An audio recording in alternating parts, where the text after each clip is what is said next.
Well, that's underway. I've got the footage to the next vlog going out for Jamie. The boys are working down there to sort out some stuff in the office. But right now I want to talk to you guys about a topic you've all been hitting me up about. Everybody's asking, what is going on with the twin turbo F12? What's your name, who are you, and why do you have such good looking shoes on for scanning a car?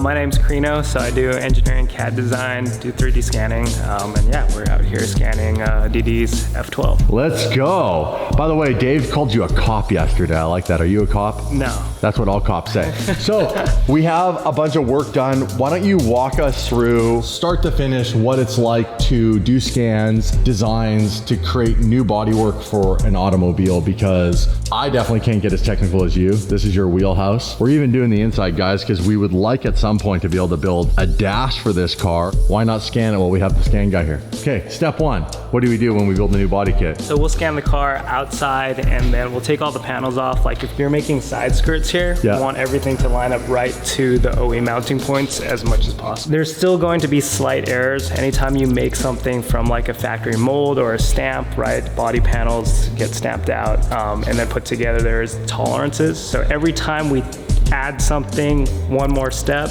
there will be tolerance stacking. So we're just trying to get as close as we can, scan the OEM car, and then match as much as we can to design a body kit off of. So if I go ahead and I get someone to design the kit, first of all, you're gonna start with a render, right? We wanna start with something that resembles like how crazy I want the car to look. But that's not what they use to actually manufacture a kit. It needs to be way more detailed than that, which is what he's talking about, that there's gonna be tolerances. So there's a bunch of steps to this. Let's walk them through. Kind of step one is obviously coming up with a design, which I've been in the process of doing for months. We have something that we're like, I would say 95% there for the design. So once I say yes to that design is kind of like a first version's a 2D version, then it goes into like a bit of a 3D version where I can see all the different shapes and sides of every panel. But then again, that is still not refined enough to actually be made, right? So you can't just go and make a mold. You have to actually print that panel out, and that panel has to be fit to the car, right? Yeah, there's different ways. So like you're saying, someone like John Sabal might design something look good in 3D, but then someone will actually have to take some of his design and be able to put it onto a real car. So that's called like a surface modeler, and the top level guys who work, you know, OEM, they're A-class surface modelers, where you can take that surface model and go straight to, let's say, making a mold to stamp sheet metal, or you could machine it at a tooling board, MDF, foam, right? Lower quantity production. So most automotive guys, you know, aftermarket, they'll usually use foam, tooling board, MDF, get something cut out, or certain cases like this, I recommend going 3D printed on. If we're just trying to extend the bumper a little bit, so we'll scan the front bumper, the surface modeler will design something, and then I might take that file and then splice it into sections, and we'll fit it to the car. So you're actually gonna 3D print that part and then put that together and try to fit it to the car and see how it fits and make your revisions. They make it all look good, and then once the part's good, then they do what? They take it and send it to a manufacturer to be copied into a mold? So they'll use that and put epoxy, and then they'll use either fiberglass, carbon, whatever it is to make the mold. And then molds can be made out of a lot of different things. So whatever the mold they want to use to make out of it, then you can start to pull parts off of. Also affects the cost. Yes. Right? So if you want, you can have molds made out of like freaking metal.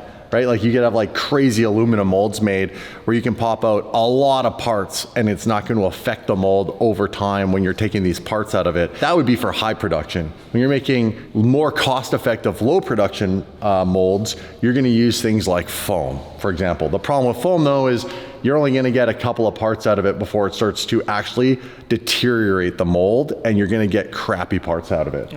That's my understanding. The nice thing is, foam's cheap, or cheaper. I shouldn't say cheap. Nothing about this is cheap. Metal molds are very expensive, which we will not be doing for clarity, because I don't want the body kit to cost $1 million. Even this process, the scanning, the designing of the car and all that, this whole thing, before we even get to making the kit, all together is costing us yet another 6 figures. It's in the over $100,000 range. We have a design we're really close to. He's scanning the car. How far have you gotten? So yeah, we got all the exterior. I'll do all 4 sides, and then if we need a little bit more, and then I try to get as many hard points like quarter panels not moving, get close to certain parts of the frame rail, and then we could splice all of them together. So now we're doing the interior side. That way we could get all the insides for the side skirts. If we're making a fender, making sure it clears certain parts. I know you're adding some vented areas, like, you know, where the wheel well to extract air out of. Yep. So we have to make sure we clear the frame. So when this scan gets sent to whoever's surface modeling it, that they will account for that room and the mounting points. The sheer number of dots on this car, which were applied by you and you solely, is impressive. Here, we can show you guys, this is the scanning tool itself. He holds this with his hand and basically walks around. You want to show him how it's done for a sec? Yeah. That'd be kind of cool. You can see the lines on the tire going back and forth on like this grid, and it's picking up the points of reference with all these dots, and you end up with, ta-da! This is really cool. Will you make all the panels for me? No. Manufacture it all. Do the tooling, the molds. Just make all the molds, bro. I'm good. So the body shop's gonna take a lot of this stuff, you guys, and be able to actually tweak things, especially places like, let's say where the door and the fender meet and there's that really tight tolerance. So when the door opens, it's not bumping into the fender or hitting it. You know, they can shave or hand sand little bits and pieces and refine it to what we need. And then that's where they take the part that we're happy with and then send it off to the manufacturer to be created into a mold. And then that mold will be filled with whatever we're looking to accomplish, whether it be carbon or fiberglass, and there's a whole bunch of other options. I think carbon's the best way to go in this one. I'd personally like a carbon body for this car. I think it would be really sick to have a full carbon exposed body. Then I can do a livery on it, make it a different color, and at the end of the day, if I just wanted to be bare carbon, take it to SEMA or something, it's gonna be really impressive. Like, the body needs to be as impressive as the fact that this is the world's only Ferrari F12 race car ever made. Top mount twin turbos. Like, this thing's an absolute monster one-of-one car, so I want to treat it as such. It's gonna take some money. It's also gonna take some time. This is actually 5 scans put into one. Really? And then where, you know, some of the scans blend together, line them up. I like to do a 3/4 car, just because if you try to wrap the whole thing around, it doesn't always line up. This side looked pretty well, but you can see on the other side, there are some slight gaps. And does it do that to change? It changes the color to show you? No, I could change like what we're maybe looking at, right? Depending on what group I'm picking. But you can see there's some deviation, just minor, where if you're trying to wrap this whole car in 4 different scans, think about how many feet.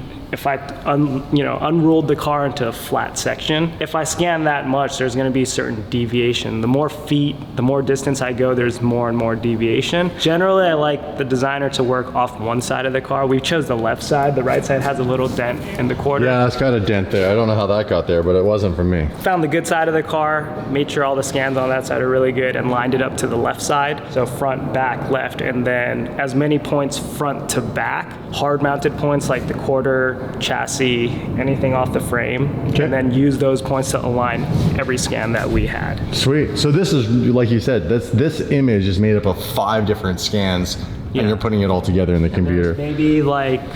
Stay in school, kids, if you want to do this. I don't think this one's taught on YouTube. No, well, actually, you don't learn a lot of this in school. Oh, really? So a lot of this is... So why'd you go to school?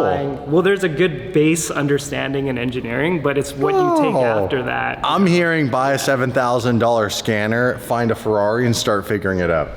It works a lot better. I mean, a lot of engineers come out and they can't, you know, they may be stuck in a certain field. Like, a lot of this is we're driven by passion with cars and whatever it is. And to get something done and get a project done and like get things to work right, it's just like anything else. You have trial and error and you get better and you get better, and that's it. Yeah. All right, well, I'm gonna leave you to it because this is way out of my league. Just send me the bill. Damn. Yeah. He's really smart. He is. He knows what he's doing. It's crazy when he starts talking about... It's dark in here now. Yeah, I didn't pay the bill. I had to invest the money into the F12 body kit. We're gonna be working in the dark for a little while, guys, until I pay the electrical bill. Here's a stack of stickers for you from this one side. Damn. You guys have fun doing that. I did the last one. I'm leaving. Well, come back. Okay, so let me use the McLaren MP412C GT3 as an example. This is a Widebody kit. It has louvers in the fenders, it has a custom front bumper, it has die planes and a larger extended front carbon splitter. It has extended side skirts and a wider rear quarter panel, and then of course a chassis mounted wing.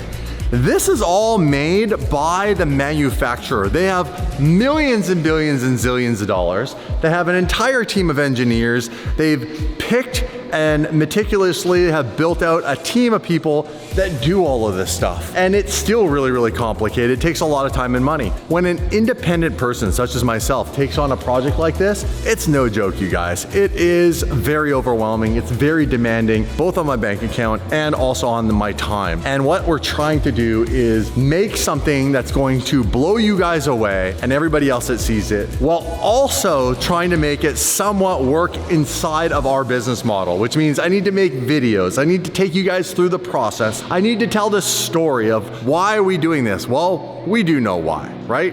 The whole point is I want to build a car that is my version, my homage to the Ken Block, Gymkhana, Unicorn. Like I said, originally wanted a car to be all-wheel drive, and I ended up with a drift car, which is why at some point in the future, when I get through this project, I am working on building out an all-wheel drive Aventador V12 version that is going to be absolutely insane and will work and function on some level like the Unicorn did. Now, it's a mid-engine car. The Unicorn's a front-engine car, but I truly believe with a little weight distribution, trickery, and engineering, we could get an Aventador to move the way that the Unicorn moved. In the meantime, I have a rear-wheel drive supercar, and I'm not the only person on planet Earth that thinks that's clearly a crazy fun idea, such as Suzuki-san here has taken an actual race car and converted it to be some form of a drift car. I really want the twin-turbo F12 to live up to all this hype and all this work we put into it. So I'm gonna do, you have my word, I'm gonna do my best to design and build out a crazy body kit for that car. We're gonna need a little bit of patience. This isn't something, as you just heard, you just knock out in a couple of months. It's probably gonna take the better part of 6 to 8 months, maybe even a little longer, depending on who we go with from the manufacturer. Right now, I'm in the design phase. We're gonna wrap that up. Then we're gonna take this stuff. We're gonna get a surface modeler to take the design and make it all work to the proper specifications. Then we're gonna take that to 3D printing. So that should all happen fairly quick. And I will take you on that journey, and I will show you sneak peeks of the design to keep you guys obviously in the loop and interested in this project. In the meantime, well, Dave and Evan are working away to try to finish setting up the store. We have a lot to do. We have a lot of merchandise that's sitting around here, and we need to get organized, have a grand opening so you guys can come and hang out with us. And we are done with the scan, and the tedious job of pulling off these dots has begun. That is crazy. By the way, I had our cars cleaned today. They've been sitting out here since I moved them out here at like noon, and now it's dark out. There they are. The SVJ is like glistening. Look at that, when I move, how the light bounces off it. Dude, the white wheels is the move. Yeah, that was the move. I think I'm actually just gonna start rocking white wheels on a lot of If you have carbon brakes. I'm gonna put them on everything, even steel brakes. Minivans? Minivans, white wheels. Look how clean the Squadra looks, bro. It looks so good with the way that the light, if you move the camera like that. Let's get one of these kits and put it on a street car. Can you do that? We can do anything. Well, we have a kit right here. The nice thing is this kit's already built, because I don't want to start building more body kits now that I've learned how to do all that. There you go. Whoa. Right? That's cool. Well, it's cool because he's modified the hell out of it, and it's got all this cool stuff on top of the cool stuff. I would buy an MP412C if I could get this kit. And then, yeah, just buy one. Because it's cool about McLaren, his entire body is modular, so we just bolt on, we could do it ourselves. Do you know how much this kit was, or this car? No. This car was $77,000. Get the f out of here. Dead serious. You would just buy it, take the body off, put the street body on, and have a race car. Yes. This entire car, the way it's sitting right now, he is only into it for 90 grand. But is that a deal he got, or is that what it's worth? That's what he paid for. That's what it's worth. He also knows how to work the market because him and his business partner sell, import, and export cars out of Japan for a living. Yeah, it's so sick. like all factory built. And the wild thing is, even after all the stuff that McLaren does, that's really, at the end of the day, the same engine that's in the street car. Like this thing doesn't have more horsepower. They just modify it a little bit so that it's more, It's really cool. I guess, user-friendly for a race car. Did he build those wheels for it? Yes, those are custom wheels. So the only thing he's done is custom wheels, angle kit, the steering wheel, the handbrake, and the shifter, the pneumatic shifter in the center with that, like this one. Could you do a 650S GT3 conversion on one? It's the exact same car. Yes. Because I already found two 650Ss for sale. are they at 90 grand? They're 190. I like $97,000. That's a good number. It was 77,000, and it's 90 in That's a total. market But one. you're a great listener. Oh, my car's running. My car's back together. Tim, you son of a. Tim's amazing, you guys. I truly appreciate Tim and everything he does here at the HQ. He's the one guy that, like, he don't leave early. He don't leave at 5 o'clock. He'll stay and get done. Look at that. All the dots are off this car. All the dots are removed. Everything's put back on. Oh no, not all the dots. I still got dots on my tire. Wow. He's warming it up. He said, hey, go check out your car. Have some fun with it. Well, you guys, I'm looking forward to building this kit. I'm gonna show you guys a little teaser soon, very, very soon. We're gonna be going up to DTM Auto Body. We got some big announcements with them. So get excited for the process of building a body kit for the twin turbo F12. Wait until you see what we've been working on. Like I hinted before, there are some little JDM touches, little nod to the drift community. So Mia and I have ordered an Uber. We're waiting for it to arrive, and the goal is we're gonna go up to City of Industry here in Los Angeles and meet with a potential manufacturing facility. So the process of doing this kit is a lot. We're gonna go and try and talk to my boy Patrick from DTM Auto Body and see if we can't get some details on what it's gonna take to build a kit and then eventually install it onto the car. This is really the first time I've ever attempted this, and it's way out of my league. But this is what it takes. Just like building the car in the first place was definitely out of my wheelhouse. But at the end of the day, sheer willpower, determination, time, and a lot of money gets the job done. Here's where we are. We're at VIS Racing Sports, a pioneer in body kits. Manufacturing. I mean, manufacturing, they go way back. Patrick said, hey, let's go. I'm really good friends with the owner. Let's chat with him about what the manufacturing process would look like for the twin turbo F12 kit. We're gonna go in and talk to the man. So yeah. He doesn't want to be on camera, fair enough, but Patrick's gonna basically walk us around, and we do get to film the facilities. Holy crap. I wonder if this guy makes kits. Holy. Right? Oh my goodness. That is crazy. Anybody looking for a bumper? That's insane. And it just goes on and on and on. And this is one of the smaller warehouses. Right. Holy crap. I've never been in a place like this. It definitely has to be organized like that, or else you would just get lost. Yep. So he's been doing this since the early 90s? Yeah. Early Wow. 90s. That's like some OG kit manufacturing. There's just bumpers, side skirts, hoods. So I've known the guy for over 20 years. One thing about his products is that he really takes pride on like his fitment, the quality. He always tells me, even back in the days, right, that his return rate is like 1%. So that's huge, considering that you have this facility or bigger than this facility, and to have a return rate of 1%, that just really So tells what you're saying you, is people who are unhappy, who want to return the product that they bought, is only 1%. 99% of the people who buy this product are happy. Yep. I can see why, because we're staring at a whole bunch of carbon fiber panels and pieces and diffusers and fenders, and already just sitting here, when you stand here and look at it and you can see the light hitting it, you can see it's not warped, it doesn't have any wrinkles, doesn't have the weave's perfect. It's not wavy at all. It's not wavy, yeah. He actually has like a 2x2, and then he's got the 4x4 bigger carbon weave actually incorporated into each other. That is crazy looking. Basically, your imagination's the limit, right? So it's behind it is also carbon. Wow. Inside and out. This is really cool. So what's neat is when I see this stuff, I get really excited for obvious reasons. One, I start to see the opportunity for my vision to come true. But also, I used to build this stuff on a really low level, like nothing like this, obviously. But I built carbon fiber parts out of my mom's garage, you know, Dave and I back in the day. And I built basic stuff like this. I could build stuff like that. I could build stuff like this. Definitely side skirts like that. I did like mirrors and some basic things. I did build a really simple hood for the Civic and the Integra back in the day. Is that a Jeep carbon? Guess how light that is. I would imagine it's very light. Is it not even glass in the side? Is it? Yeah, it's Lexan. Yeah. Lexan. Yeah. Wow. Yeah. That is really crazy. Shut up. 45 pounds. It's only 45 pounds? Oh my, like one finger. That's really cool. That's really cool. Carbon stuff is so cool. Wow. And then this is obviously carbon all the way, not just on the top, carbon on the bottom too. Yeah. C8? For a Corvette, C8. C8. This looks like, could be the guy. Could be the guy.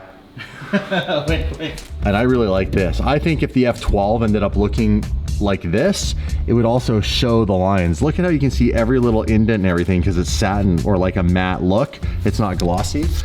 Where when you reflect the light off of it, it completely changes it.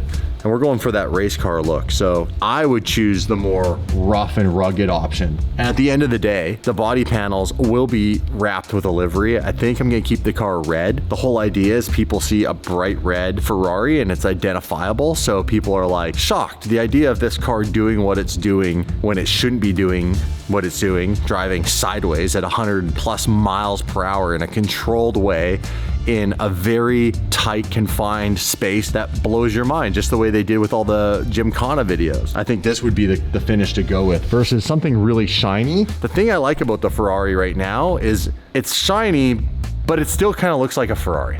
You know, it's like, someone just did a crazy motor swap. And I don't like that because that car is far from just a motor, and it's not a motor swap, but you know what I mean? That's the impression it kind of gives. It's like, oh, it looks like a stock F12 and they did a few things to it. When in reality, that car is so modified. And the only thing really Ferrari left on it is currently the body and the block. You get what I'm saying? I want you to look at it and I want you to question what one-off Ferrari this is that Ferrari made, which they didn't obviously. And I think the finish would look cooler, you guys, if we did something like this versus all this typical glossy type finishing. Thanks to Patrick for connecting us. So it's gonna now be, I think we're gonna start with trying to make the hood and the headlights. Gives it away a little bit because I didn't mention that we were doing anything with the headlights.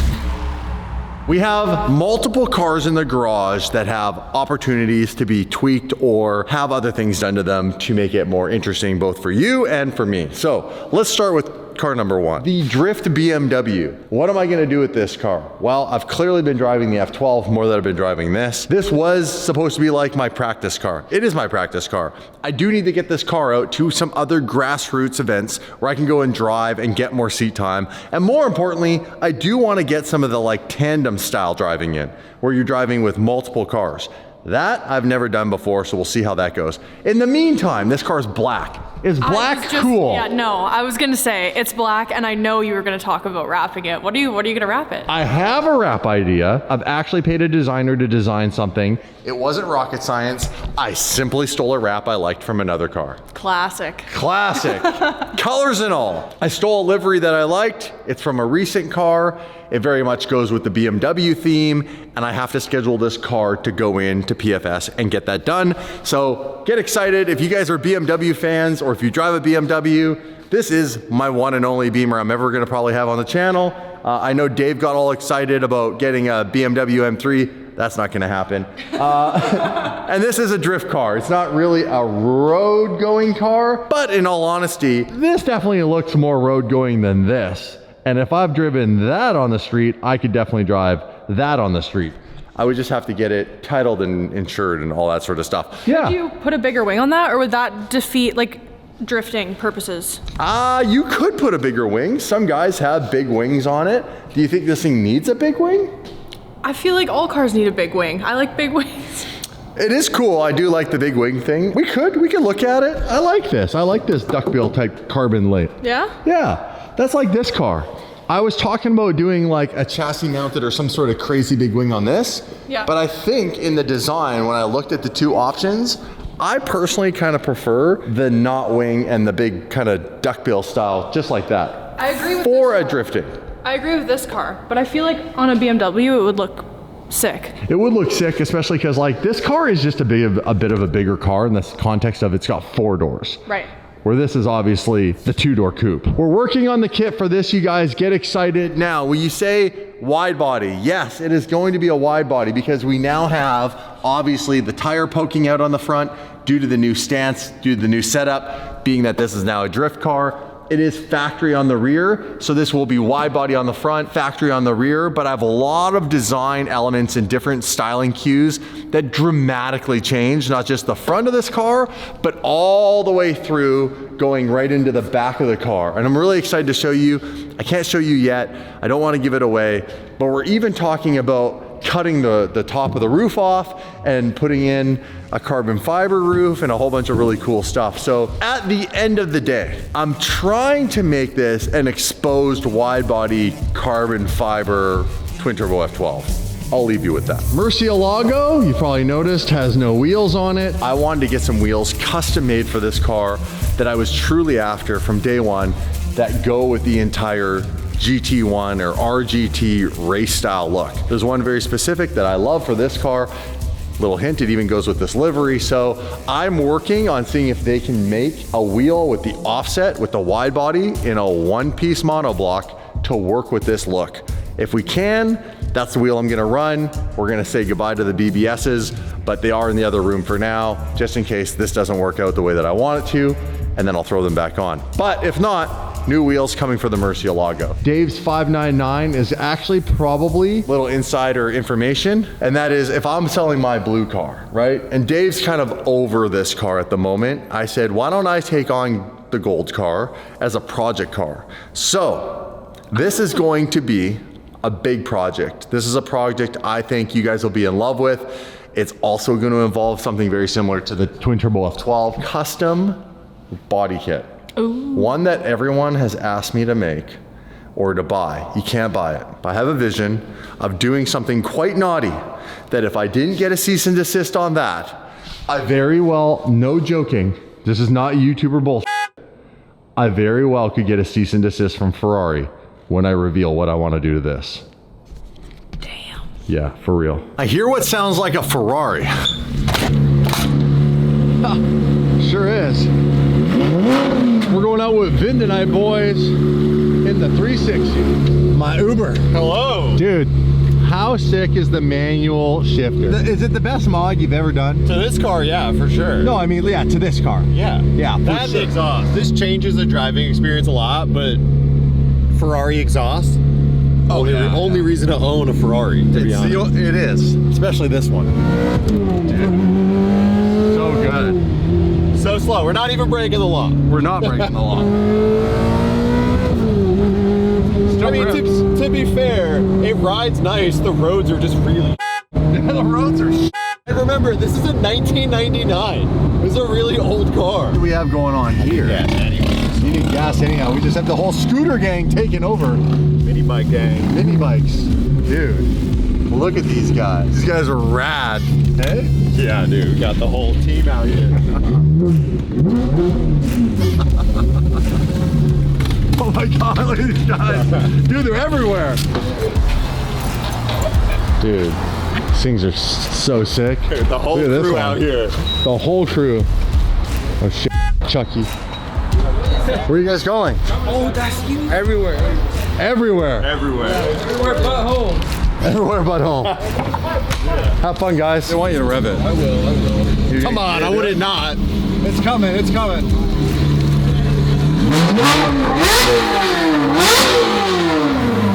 They like it.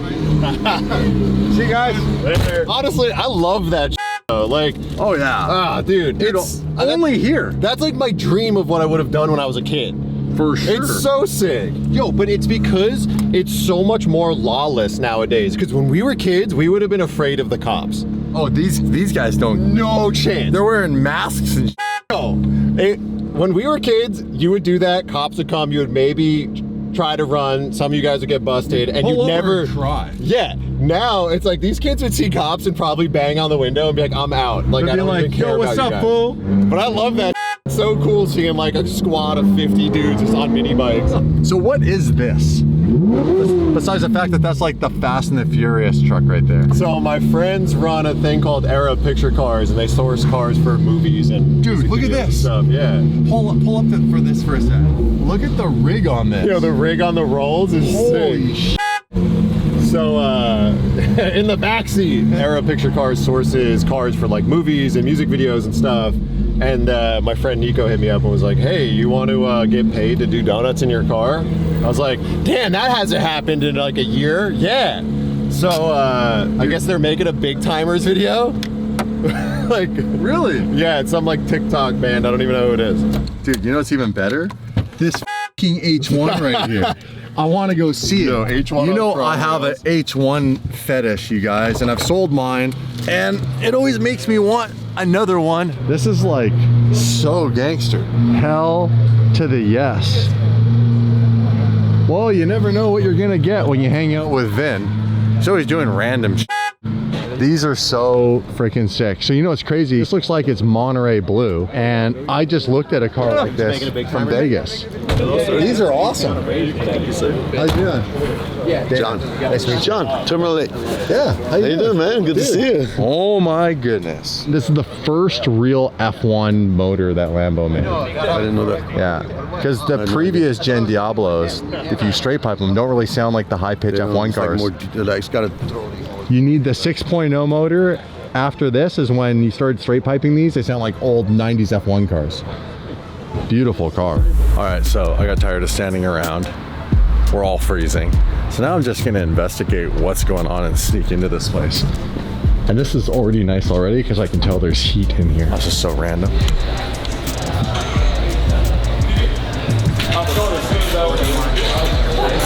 I've corrupted Vin and we've now both snuck in here. So it's a music video and it's what's the name? Guys from the NBA or something. Yeah. It's NBA players. Who are they? What's their name? Jello. Jello? Leangelo. Leangelo. I don't know. This is when I know I'm officially f***ing old. It's interesting though, this guy keeps messing with the camera. Just get the camera right, production guy. Hey guys, what's the turnaround on this? Because I daily vlog. So if we could get this cut and edited Right now, I'm thinking about rolling this out on Thursday. 24 hours. Like, listen, how big is this guy? Is he pretty big? Yeah? Couple million. Ask anybody my age and they'll know. Really? Anybody? What's your age? 22? Man, he's literally half. He's literally less than half my age. Dude, is this it? Is it happening? We're moving the cars? We're going to the next set. This is a big moment, man. We've been standing here for 2 hours. This thing's sick, by the way. Has extra deep dish. Replica monoblock. I want this car. Been making all the noise. I've been eating all the craft services fruit. And for the record, Vin did not invite me to this. I invited myself. We're moving, folks. We are. We're production van, Diablo 6.0. LA, I gotta say, people think California has good roads, but the aprons to every driveway in LA is insane. This is crazy. Crazy.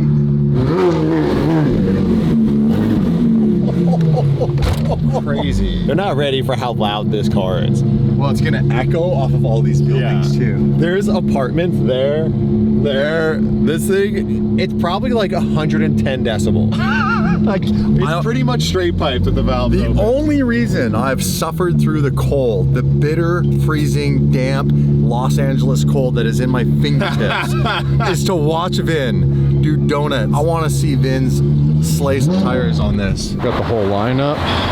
Yes, yes, yes, yes, yes. Lights, camera, action. The amount of production gear it takes to shoot some of this stuff. And by the way, the camera cars are deadly. Look at that camera. That's dope. This freaking parking lot, probably the gnarliest parking lot I have ever seen. Can you guys see the freaking humping this? Wow. Well, don't drive down into here. I think this is where they want them to do donuts. Because if they want them to do donuts up here, well, this is all dry now. Now we're shooting the music video with him in the car. Camera. You got the car on now? Yeah, I got the car on. Oh man. Hey, it's that one. I'll push in Detroit. He just fits. I'm just right. Had to put the seat all the way back. No bush. Look at the size of the arm, take up the whole window. Oh, literally. Bentley, that's where it's at. Dave's gonna be jealous. Dave's gonna wish he was in the Bentley. Hit me up. If you want to buy this car, hit me up. New PV Auto. DD, we need DD Bentley. We can buy it after. I'd cut it up, turn it into a 4x4. Oh, dude, that'd be hard. That'd be hard.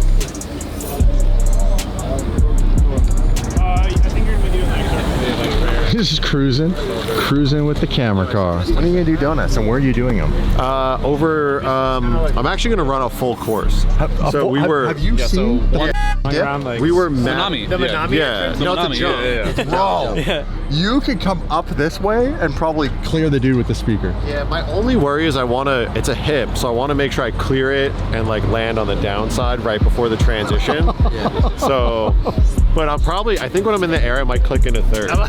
I don't get, honestly, like a clutch in. Clutch in. Yeah, exactly. Because that'll be easier on the trans that way. Yeah. Like This is the sketchiest parking lot I've ever seen.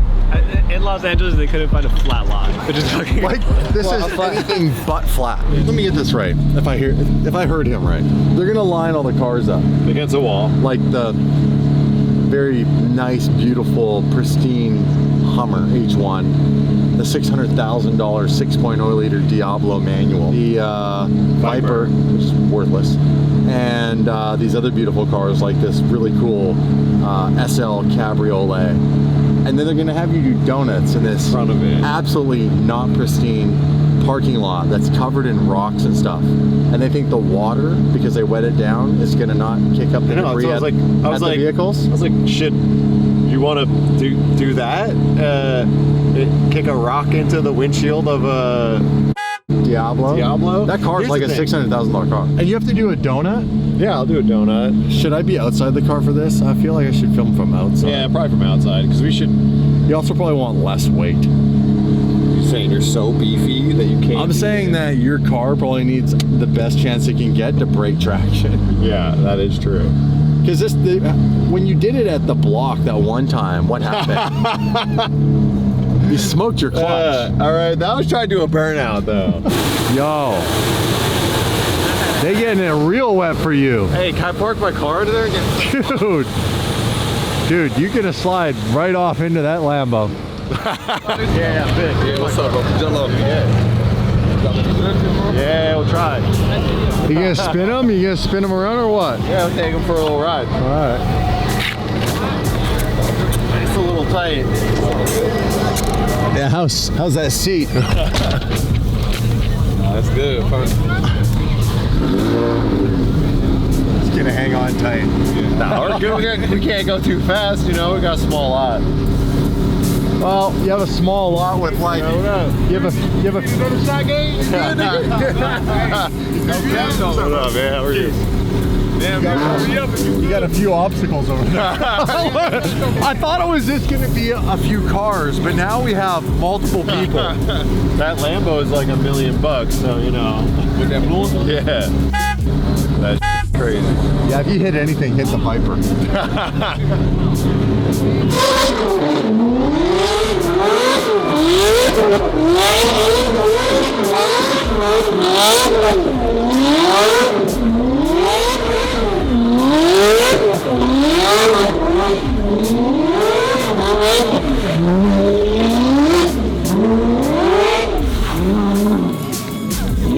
Oh, Wow, look at you. You made it with, freezing out here. you made it to the end of this video with 0% battery left on the camera. Zero, that's skill right there. Ben, thank you so much for bringing me out. Man, they're gonna be here all night.